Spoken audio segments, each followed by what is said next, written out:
the Spirit Sessions podcast. I'm your guide, Katie Silcox, bringing you your weekly self-love soundbite. Join us, where I'll help you find your true spiritual home, where every single aspect of you is holy ground, holy ground, holy ground, holy ground.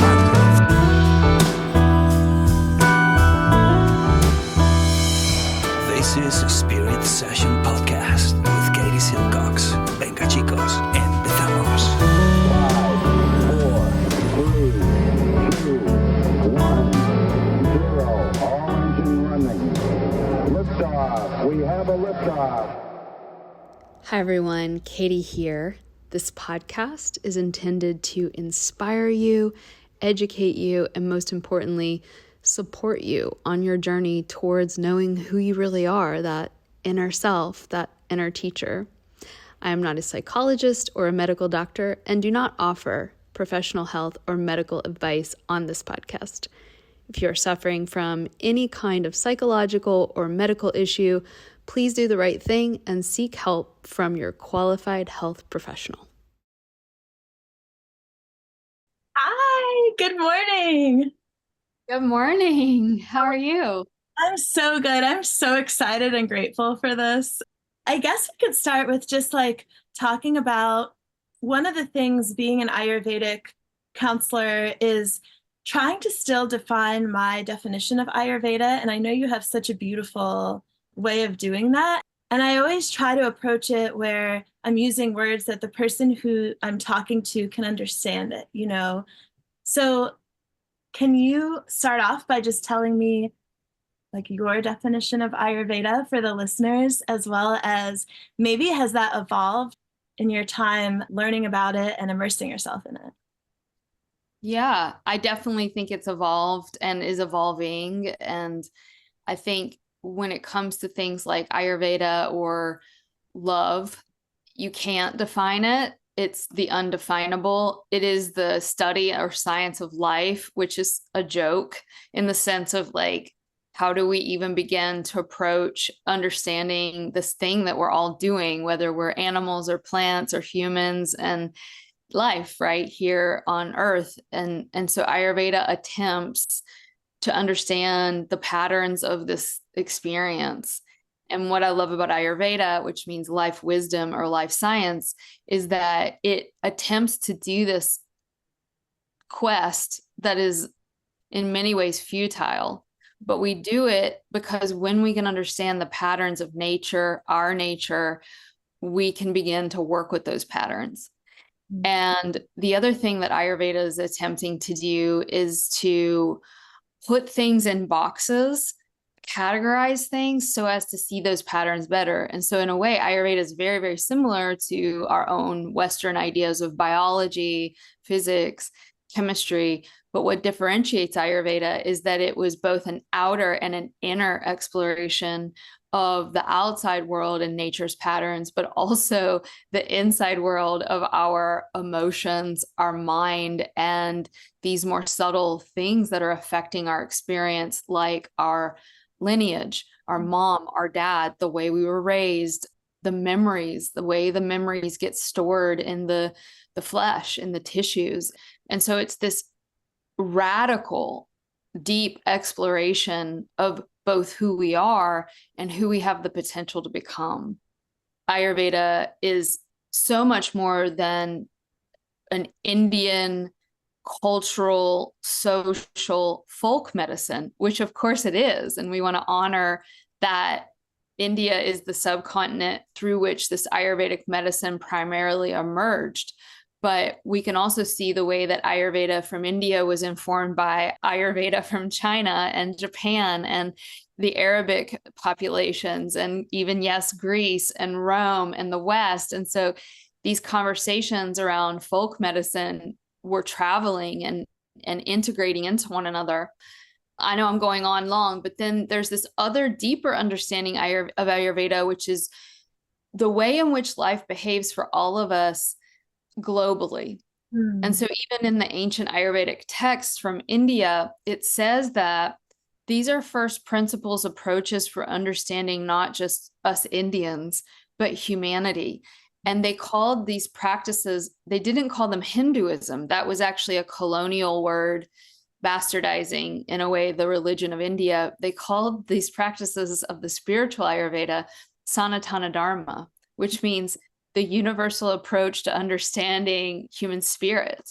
And so, on the other hand, Ayurveda really is this way of seeing life that enables us to be compassionate towards our differences and excited about our unity.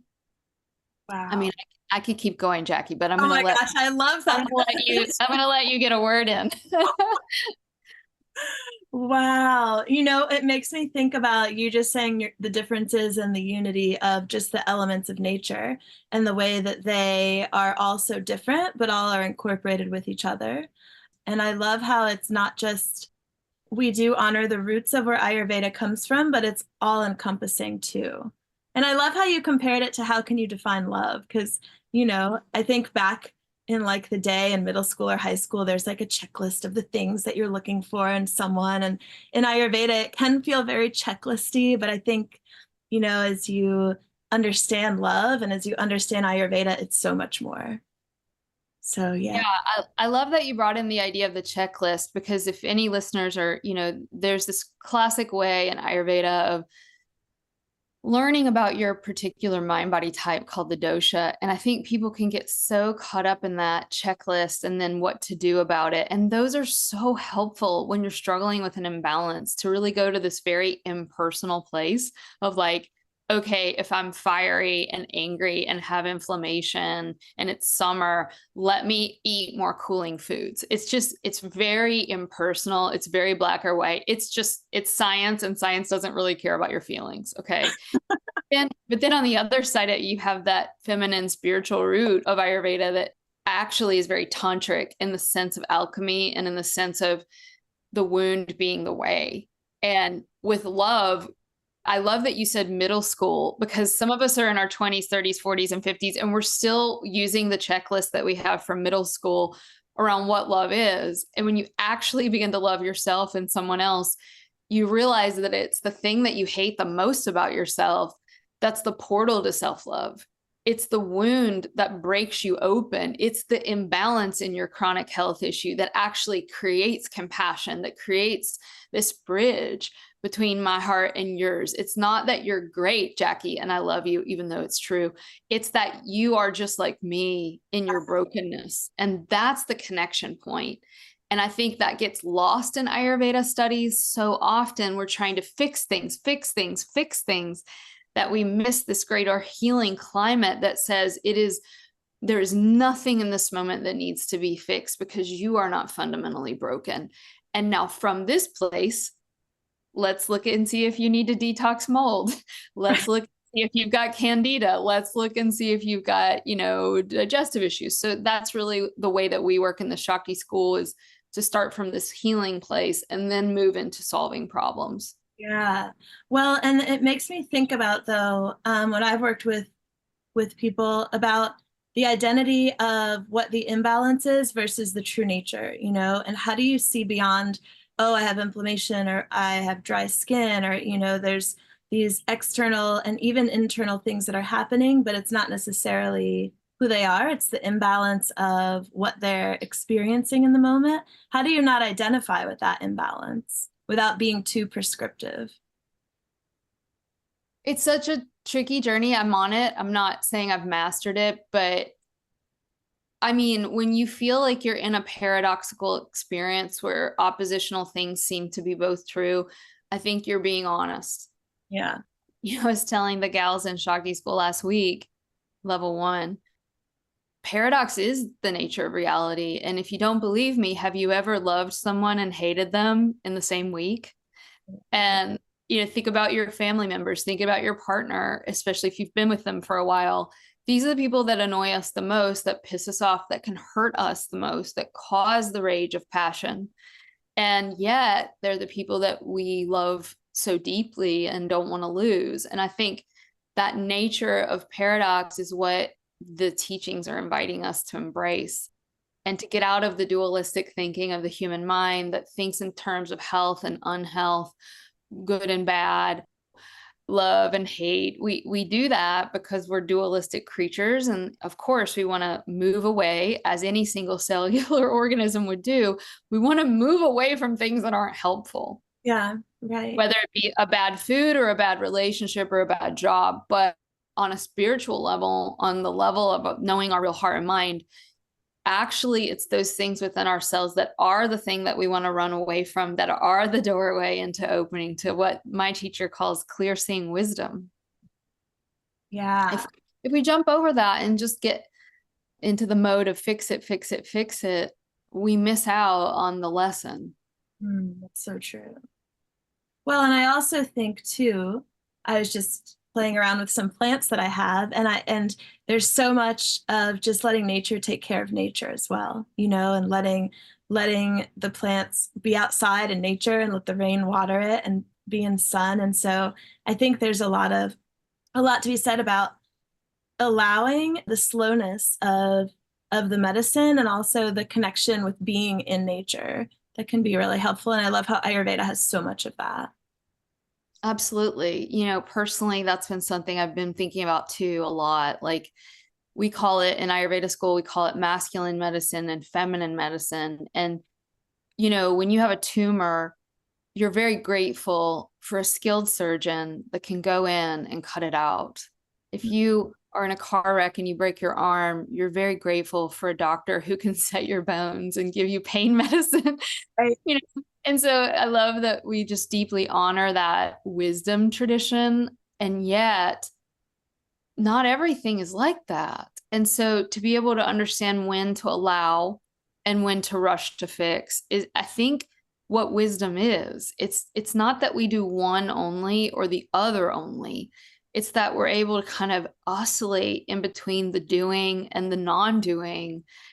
And Jackie, I truly struggle with that. Like, I've had health issues since I was born, and there's such a fiery part of me that wants to fix it right now, get it out of me, get rid of it, make me perfect, you know, and to balance that, which is a good quality, you know, of like ambition and drive, and like impetus. Yeah, exactly. Like, take care of myself, warrior. I mean, it's a very Durga kind of warrior spirit. And then there's that other side that's the allowing and sitting a plant. So I had a plant. It's curious you mentioned that. This little beautiful plant, it was inside and she was just not doing well. I got her during the winter and I just put her outside and it was like, she is going gangbusters, like bright green, just like, I can't remember the name of it. It's one of these like almost like Zen, like bonsais, but it's not. And a miniature baby teeny tiny fern. Oh. And it's just so delicate, right? And I put her outside and she is in the blazing hot sun and she's just doing great. And then there are other plants where you do that and they're like, put me back in, you know, put me back in the AC. So it truly is just like, even with our individual plants, like seeing what they need, you know, I consider myself like a great killer of all orchids. It's like, no matter what orchid, I just will kill it. So, you know, we have to do our best. This is the first year I was gifted an orchid and thought it was dead. It was just like the leafy part with a little stem coming up. And then all of a sudden it rebloomed by me ignoring it, you know? So sometimes things rebloom when we just let them, you know, kind of sit there. Sometimes they don't, you know? So yeah. Can you talk a little bit about feminine and masculine, like the feminine form Ayurveda? I just took a workshop this weekend at a yoga festival and it was amazing. The teacher was talking about Ida and Pingala, the feminine, the masculine, but also the Sushumna Nadi in the middle where both weave into each other, and how Shakti school is feminine form Ayurveda, but how the feminine and masculine both are so important. Yeah. Well, I make the joke now in Shakti school that it should be called the Shiva Shakti school or the Shakti Shiva school, because it is both. And I think for us especially, it can be important to have that masculine energy, but without it letting it just drive everything and take over. I mean, it's tricky because in different systems, they swap them, but and even in some systems, they swap themselves and go back and forth. What do you mean they swap them? Meaning what we might call the feminine, other systems call the masculine.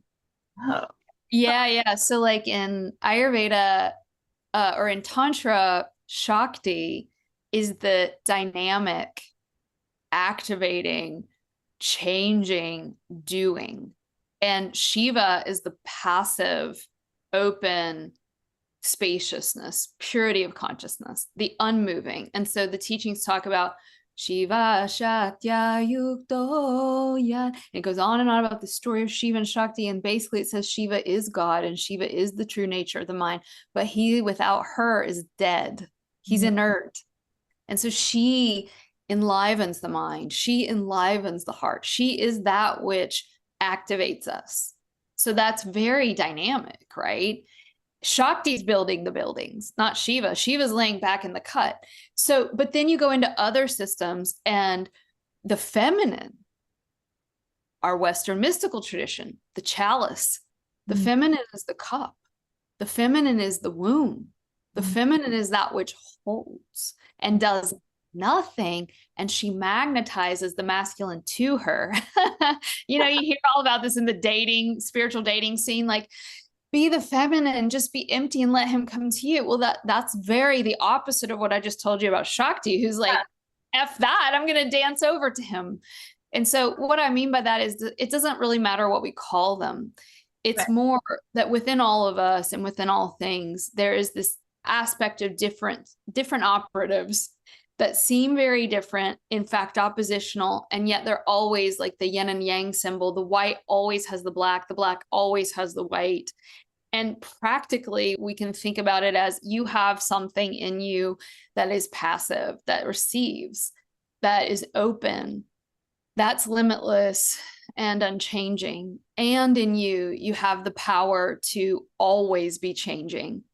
And that's helpful when we're meditating. It's helpful when we're healing. It's helpful when we're in relationship because it enables us to really lean into what's needed in the moment. And that's the definition of true wisdom.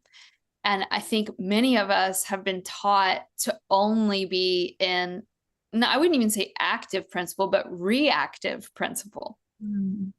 So what we're learning to do is kind of find a part of us that is not reactive, in fact, unchanging, and from that quiet place then move into action, whether that be starting a food list, a diet, a herbal protocol, spiritual meditation. We start from this place of openness. I love that word, Jackie. It's just starting from this place of openness, open-heartedness, open-mindedness, and now start to lay down some boundaries and some structures from that place. Yeah. It's so important because creating space for things versus just like cluttering everything in and not breathing through the present moment. Yeah. So well, and if you think about the 5 elements of Ayurveda, if people don't know, it's earth, water, fire, air, and space. There are actually 4 elements. The 5th element is the spaciousness that holds them. Yeah. So it's the starting point is ether. Yeah. Yeah. That's beautiful. Oh my gosh. Yes. I have 3 questions that are at the end of my episodes that I love to randomly ask guests, and I am excited to hear what you have to say about this. So the first question is, if you were a plant, which plant would you be and why? Wow. I'm going to go with the one that seems so obvious, but it hit me like a brick when you said that, and that's the rose bush. Yeah, like, she's got her thorns and her harshness on the outside, but there's just like pure softness, the petals, and so much sweetness and fragrance on the inside. And I think that would describe me pretty well. Yeah. And I heard somewhere, I mean, sometimes you hear things and then you're like, did I actually hear that roses have like the highest frequency, the highest vibration, and they just smell so good. So hell yeah. Then definitely my ego's like, yes, highest energy. Rose. I won the plant contest. That's the plant question for sure. Do you grow any roses or have you? I haven't had any. I think maybe, yeah, in my last house, I had a rose bush in the backyard, but I'm in the process of transitioning from a rental into a property I bought, and definitely roses will be on the list. Yeah, you could sprinkle them in your tea or lattes. It would just be amazing. But okay, cool. The second question is, what sound do you love? What a question.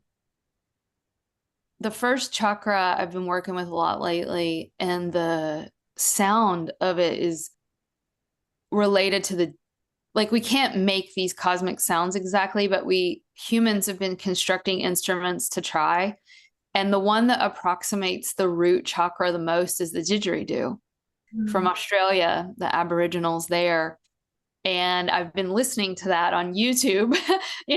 Ancient meets modern is my kind of vibe, and really just breathing in and down and letting that sound open me to the earth. I wouldn't say it's my favorite. In fact, I would say I've not liked it very much until I started just really opening to how scary it is to be here. And also, this other side of that is this infinite safety that the earth provides for us. I want to also say that the heart sound is the sound of unstruck sound. And so that is also something I work with a lot. What is the sound of my own heart? And it's like this instrument that doesn't need to strike anything else to be able to resonate. And that's this sort of frequency of the heart. So I guess that's where I would sit with that today. Wow, that's so beautiful. Have you ever played a didgeridoo before? I haven't, but I was a trumpet player in high school band, so I think I could do it. Oh yeah, totally. Put that on the bucket list. Oh my gosh. I acquired a free didgeridoo this summer. It was on the side of the road. It said, "Take me, I'm yours." And I was like, okay, I have to take this. And only in North Carolina. Take me, I'm yours. So, but yeah, it's quite a talent to be able to play the didgeridoo. Trumpet sounds like, the skill of blowing into the didgeridoo could be there. Yeah. Well, and I haven't done that since I was 17, but you lose those muscles in your mouth. And so, yeah, it would be good to actually try that. Okay, the last question is up to you, how you answer it. So it's, what do you know for sure? Good God, woman.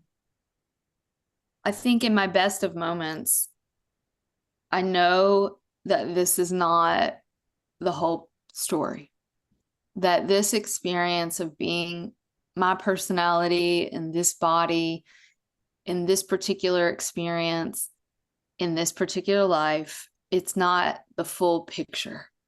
And I have no idea what's going to happen to me after I die. And I have no idea where I came from. And to say I do would be a lie. But what I do know for sure is that this is not all there is. And so I'm excited about the ongoing journey to know more about the mystery that we're all nested in right now. And I also know one other thing I'll add to that. And that is, I'm learning something really important. That's beautiful. And me too. Good. You have that too? Yeah. Well, when two of us agree, that's a good sign. So as far as, people connecting with you and Shakti School and things coming up and your amazing book, what's a good way for people to is Shakti School in current enrollment? I think it is, right? For level 1 or 2? Yeah, absolutely. Level 1, we are enrolling. Yeah. And it starts in January, but we have people signing up now. We have a year-long certification program for women. It can turn into a 2-year thing, but it starts off as just 1, and some people go on and some people don't.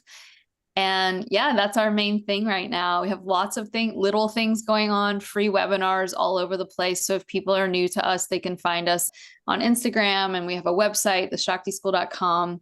We also have a 3-hour free webinar on Ayurveda and feminine form Ayurveda. So if people kind of have their interest piqued, they can check us out, and they can find us through you as well. Yeah, absolutely. Yeah, I love talking with people about Shakti School and sharing the story about that. And to the listeners who might not know, if you're interested in learning about Shakti School, I'll put my link there too, so we can talk more about it, because I'm a call coach for them. So I'm excited to always do that and to connect with women around the globe. It's just so incredible. It's an amazing place. Yeah, I mean, you're one of our star examples of like someone that's done it and been really inspired by it and come out the other side. And yeah. And I remember when I first started Shakti school thinking it was going to be like, oh, I'm going to do this with it. And now it's evolving and growing and creating space for things to happen. And, it's a lifelong learning rabbit hole, of all the so many things to discover and learn for myself and also to share with others. So thank you so much. I mean, I was just thinking a moment ago when you were talking is like the way that I connected with you first was listening to your podcast. And so to have you here just really feels like, wow, I have no idea. Like this journey I'm on, I'm just being led. And I just feel so grateful to be able to be here today in this space with you. So thank you.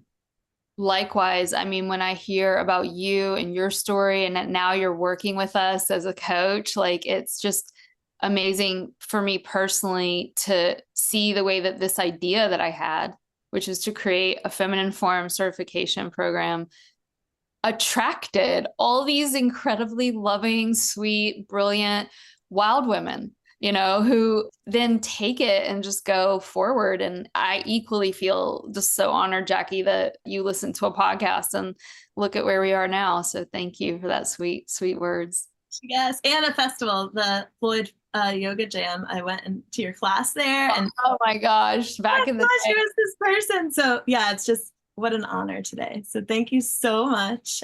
And I'll post all the links and everything. And I just appreciate you. Thank you.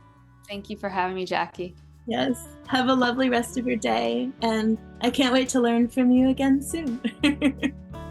Thank you.